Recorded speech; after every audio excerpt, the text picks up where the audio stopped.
This is Africa News Tonight on the Voice of America.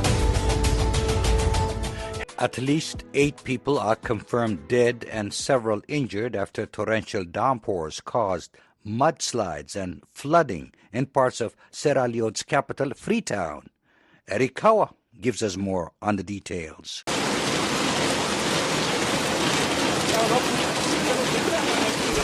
Tragic images of flooding and a horrific mudslide. Not just homes, but roads, bridges and other infrastructure were badly hit. This describes the scenes of Sunday, August 28th in parts of Freetown. According to the Sierra Leone Meteorological Agency, more rains are expected over the next few days. The scenes recall August 14, 2017.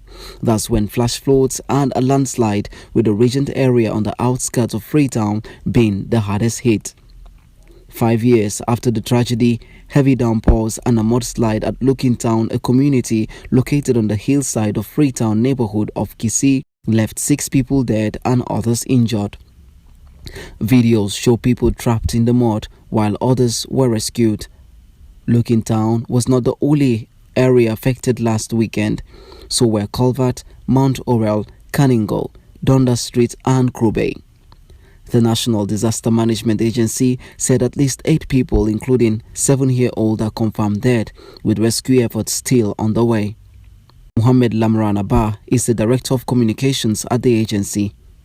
We have trained our CDMCs, that is the community-based volunteers, in all of those areas. So they are drawing our attention to inimical activities, for example, by certain people who are constructing houses where they should not construct houses. So we want to ensure that we stop, because the problem has been there for ages. The issue about urban planning, the issue about building codes and issuance of building permits and all of that, and people building beyond demarcated zones has been there for the longest time. Ba continues to explain that the entire community of Culvert was inundated, forcing people to evacuate their homes, with the Ross Road police station serving as temporary accommodation.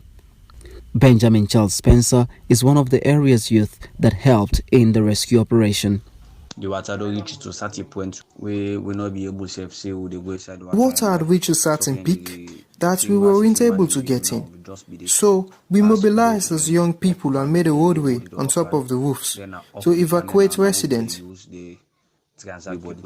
We're in dire need of medical attention. The rain affected and polluted the waters, and some people are sick due to the heavy rains. Everyone in the community needs medical attention. We need a drainage system in this community to help the proper flow of water. Krube is another hard-hit community with recurring floods every year. Augusta Savage, together with her husband and children, survived the disaster. I wake from 4 o'clock. It was not easy. I woke up at 4 a.m. local time, and it was raining heavily. I was continuously watching the sea level as they were rising. I woke my husband up, notifying him of the rising sea levels that might cause problems. A lady came by and advised me to evacuate the children, but I was afraid that they might get trapped in the flood. She wants to be relocated but doesn't have the upper hand, as she laments most houses are expensive and must be paid for with dollars. Pa Alimami Kathebe II is one of the chiefs in the Krube community. He says relocation is not the best option now, as there are over 20,000 inhabitants in the area. The shorter way of helping the people here is by embanking the waterway. This waterway is responsible for the circulation of the water in this community. The government knows this has been affecting the community.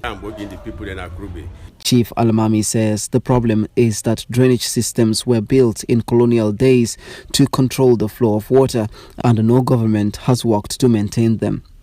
Scientists attribute the rains and flooding to climate change caused by human activity. Relief officials urge the international community to help fund African countries like Sierra Leone in their efforts to cope with the challenge.